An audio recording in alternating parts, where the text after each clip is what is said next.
सगळ्यांचं योजना फंडा या चॅनलमध्ये मी स्वागत करतो.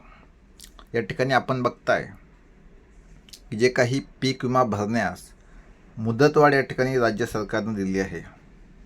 राज्याचे कृषीमंत्री दत्ता मामा भरणे यांनी जी काही तारीख आज सांगितली त्याबद्दल शेतकऱ्यांतर्फे त्या तारखेचं स्वागत केलं जात आहे.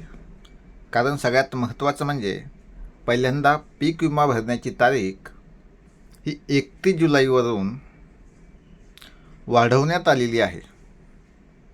म्हणजे 31 जुलै ही लास्ट तारीख होती, परंतु अनेक जिल्ह्यामध्ये म्हणजे उदाहरणार्थ धाराशिव जिल्ह्यामध्ये तर शेतकऱ्यांनी या ठिकाणी निवेदन दिलं होतं.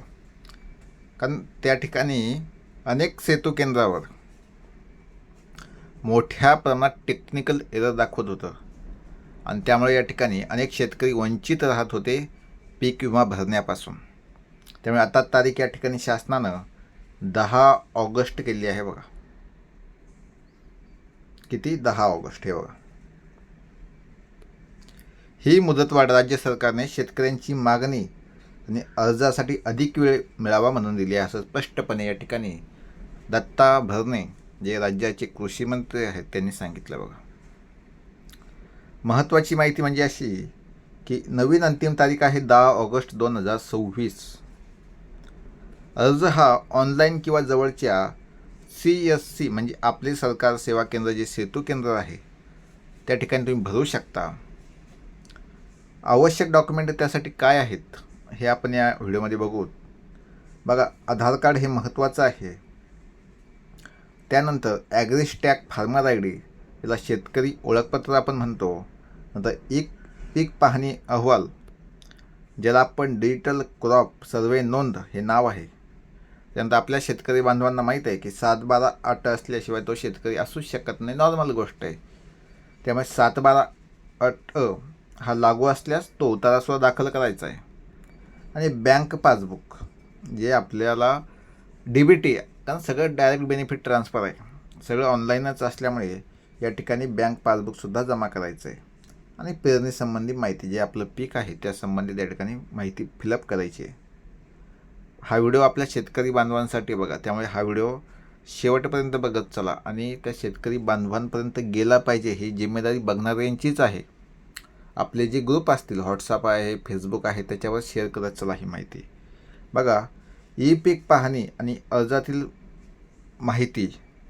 बघा, पीक पाहणी आणि अर्जातील माहिती जुळणे आवश्यक आहे.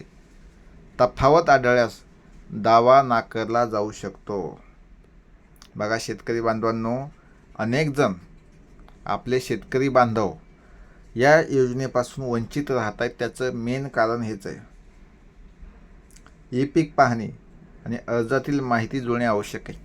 म्हणजे असं होतं की आपण ज्यावेळेस सेतूमध्ये फॉर्म भरायला जातो पीक पाहणीचा, पीक विम्याचा, त्यावेळेस त्या ठिकाणी आपण डायरेक्ट सोपवून देतो त्या व्यक्तीवर.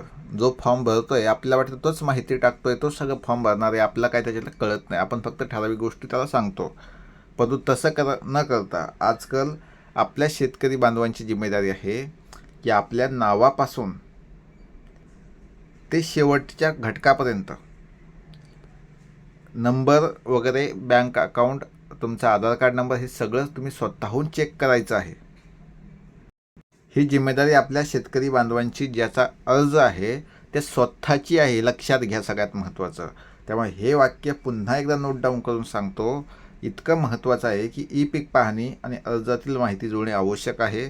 तफावत आढळलीस जो तुम्ही दावा केला आहे मला पीक विमा भेटला पाहिजे ठराविक रकमेचा, तो नाकारला जाऊ शकतो, त्यांनी स्पष्ट सांगितलं आहे. त्यामुळे सगळ्यांना विनंती आहे, या व्हिडिओचा जास्तीत जास्त लाभ घेत चला. आपला व्हिडिओ जास्त मोठा नसतो किंवा त्या व्हिडिओमध्ये खूप काही सांगितलेलं नसतं, परंतु जे सांगितलं आहे ते थोडक्यात आणि महत्त्वाचं. आपण विनाकारण टाईमपास म्हणून व्हिडिओ बनवत नाही, हे लक्षात घ्या.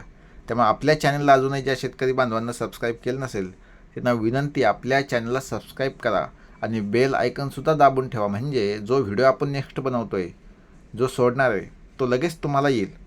आणि विशेष म्हणजे तुम्ही कमेंट करा आणि कमेंटमध्ये नक्की सांगा की तुम्हाला कोणत्या पॉईंटवर व्हिडिओ पाहिजे, कोणत्या योजनेसंबंधित व्हिडिओ पाहिजे.